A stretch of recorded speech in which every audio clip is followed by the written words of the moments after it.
Hello, my name is Winslaya and welcome to my video on my 10 top tips for playing on the latest version of Dune Spice Wars.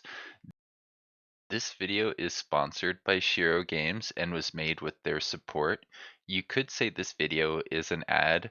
Oh, and all the gameplay footage in this video was captured from a PC version of the game. If you haven't heard yet, Dune Spice Wars just came out of early access, and if you haven't played it yet, it's a very fun RTS by the creators of Northgard and a couple other really great games.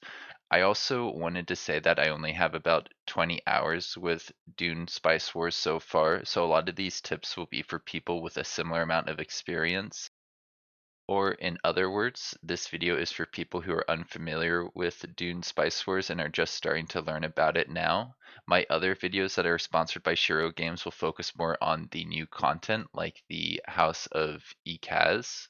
I believe we can see them right here if we go to um, this setup. So without further ado, let's jump into our first tip. When you first start out a new map, you're going to want to zoom out to get an idea of your general placement on the map, and this will allow you to figure out what is the safest direction to expand into.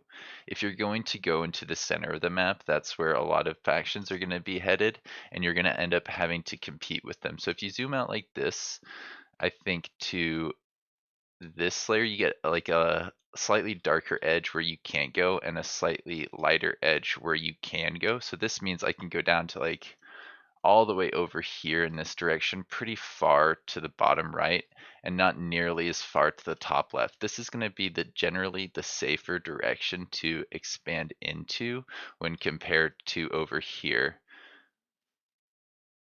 Now, with that being said, safety isn't everything, and you're still going to want to get your orthometers exploring so that you know generally what's in the area and how you're going to get your spice and what your goals are going to be, what you're going to be working towards as you move throughout the map. So keep that in mind. You don't just want to go over to the side here. You may need to also compete with somebody who's getting close to the victory condition. If they have like 40% of the Chrome shares, they only need 50 to win, and you may need to just attack them to restrain their economy. Or maybe they've gotten to the point in the Landsraad where they just need to hold on to, I think it's 7 regions, and no, it's 12 regions, and 7 of those little neutral city things. I think they call them sieges. In order to be like the governor of Dune, you need to hold on to, I think, that much territory for 30 days or so. Okay, I think we're ready for tip number 2 now, which is that home bases launch missiles into nearby regions when you start combat, and that can allow you to just use one military unit to take out these guys that have like 2 uh, militias, basically. Because as you can see, these guys are going to die quicker than my one single squire unit. I think militias are slightly weaker in general. They're supposed to be weaker than the other units. Squires focus on, I believe, destroying armor and making it easier for other units to die. So this is a good one to start with if you're going to be using the missiles to kill the militias. And it's a pretty efficient way of expanding. This way we don't need as much manpower to expand out into this territory, and you don't have to invest as much into your military in terms of the economic um, expectation. There's a what's this called? It's not gold. It's solari. Yeah, there's a solari upkeep associated with each military unit. So you can take on a location with 1 unit instead of 2. It's slightly more efficient and allows you to spend those resources on other parts of the game. All right, tip number 3 is to try and take high wind strength regions for one of your first annexes. It may be that you don't have a great region with spice in it. This one here has spice, but it doesn't have much else going for it. Its wind strength is kind of low, but I believe every once in a while you can get good wind strength with spice, so it shouldn't be a choice. And I've been thinking a lot about like if it makes sense to go for spice or high wind strength first. And I think that you want high wind strength so you can get lots of water so that you can expand. This is like a 4x game, so in order to expand, you need to explore, and after you expand, you want to go wage wars and conquer other nations. So it's very important that you do the expansion early enough, and that is basically done through either this dew collector or the wind trap. I think they changed the way wind traps work, so you do need a little bit of technology before you can unlock this, but that doesn't mean that you shouldn't have the high wind strength stuff in your territory for once you do unlock that. I think, yeah, you want like the dew collector pretty early on, and then once you have the ability to get filtration systems, that space will become a lot more efficient. It's okay to delete buildings and then build better ones later on. You just need to remember to do it. With that being said, don't forget to get spice because you do need to pay an imperial tax every, I think, 15 days or so. I forget exactly how often this triggers. It says 16 days, so I think we've had like 20 days. You get like 20 days to pay the tax, something along those lines. All right, so we just loaded up a save that's further along in the game so that we can go over some more advanced tips. I really like turning my harvesters onto auto recall. I also use the auto recon for orthometers. I think the orthometers will get to each of these locations faster if I tell them to get there. But I'm okay with it being a little bit slower if I don't have to manually tell it everywhere to go. I'm okay trusting the AI a little bit with this explore function. It's pretty solid when it comes to the orthometers finding regions that you want in your space. And I found that this will keep me from having to wait for them to rebuild the harvester. If you have to wait for them to rebuild the harvester, when you lose the crews, which cost manpower to replace, but then you also are going to miss out on a little bit of income, probably around the same amount that is lost to just putting in auto recall. I think it does like a 5% reduction to your overall income if you have it on auto recall. But all in all, I found that it's a net positive, or it's just easier for me to manage once I get past, I want to say 4 or 5 regions. I feel like after that, it's a lot of regions to juggle, and you can get a lot of notifications at the top that make it easy to miss something like, oh, a sandworm's coming after your harvester.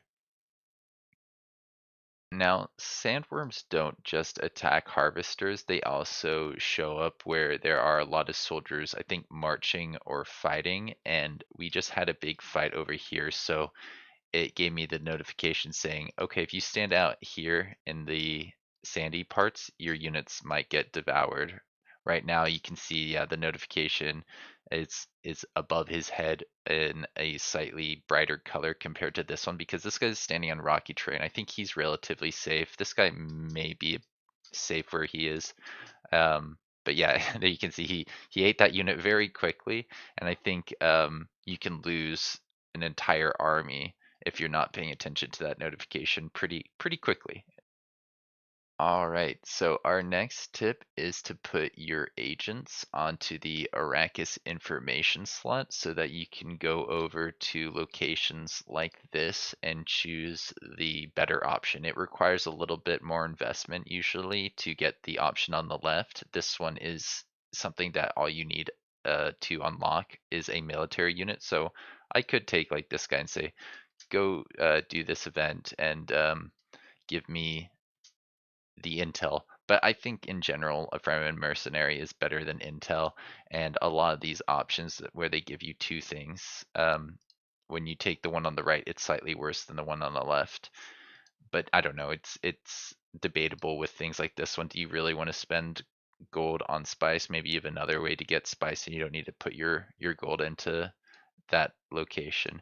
Now, it did take me some time to figure out how you get new agents. I believe they're just generated passively over time unless you're playing Harkonnen. I believe they had something where when they kill an enemy, there's a chance that they turn them into like basically an undead agent, which is cool. Reminds me of, I think, that Duncan character in the books.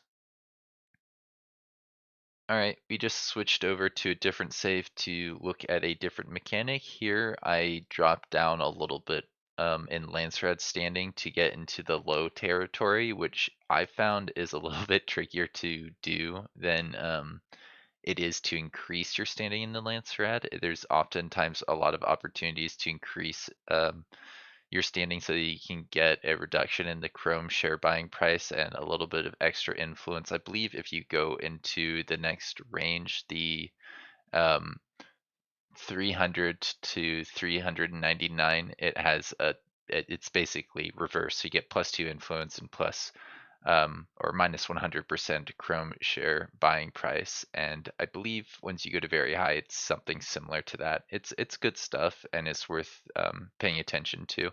I think it's also required for certain victory conditions and charters. These guys require you to have 250 Lancerad. You need 450 Lancerad for basically the I think it's the diplomatic victory.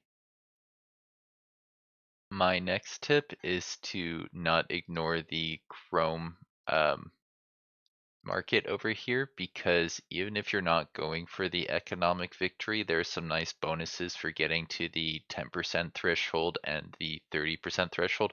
Once you have 50%, the game is over, and somebody else might be approaching that. So even if you can't get to the threshold, denying them an extra percentage point every once in a while can make the difference between a victory and a loss. So keep that in mind. It's not too hard to get up to 10% shares. Right now I'm at 5% without too much commitment to this whole interaction. But every once in a while I have to just buy a little bit of shares to get closer and closer to economic victory or these little bonuses off on the side here. Right now, yeah, we just crossed this threshold, so now I'm at 6% instead of 5%. It takes quite a bit of gold to get to that 10%, but it's pretty good. I think it's worthwhile. I think the extra influence is cool, but getting to 30% and getting that extra boost to your military power is pretty impactful. Um, Even if you're not going for the economic victory. I mean, if you are, you may need to defend yourself, so it is helpful for economic victory types, but it is helpful really to a lot of different play styles.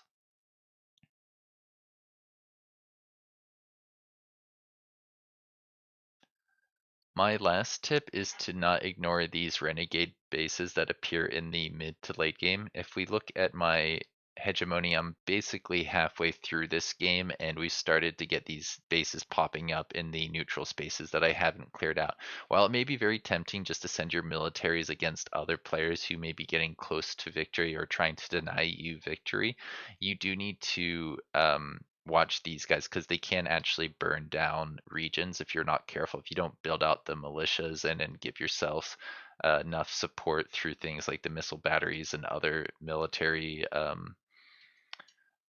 supports, like through these units that you can build or the your main base and its ability to launch missiles out at the people around them. So yeah, keep that in mind. I think that's everything for today. I'll see you around. Have a good one.